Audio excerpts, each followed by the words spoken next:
How many times do you get invites? Please come hunt at my farm. I've got a problem. I've got a pest. Please, A please lot. come. How many Yeah. times? So I actually get invites on a weekly basis, and I'm not being funny, but I get on a weekly basis. I at least get 5 farmers at a time asking me to come by, especially people who watch the channel and that kind of stuff. And I can tell you this, Andre, you guys are only seeing like maybe 2% of that day, because what happens is on these days is I pretty much turn on the camera and shoot and hunt these farms until I have enough footage. But after I turn off the cameras, I don't really go home sometimes. I Yeah, pretty much, stay behind and carry on with my work on the farm, because, the relationships work like this in the end of the day.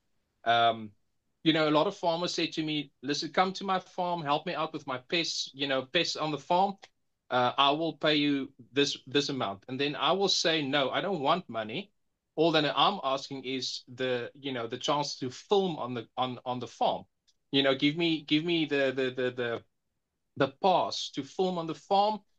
And if I can film on the farm, I'll do it for free. There's no charges or nothing like that, because I feel that he helps me with yeah, the opportunity to film a video for people. yeah, And then the other side, I'm helping him sorting out a problem that he has on the farm.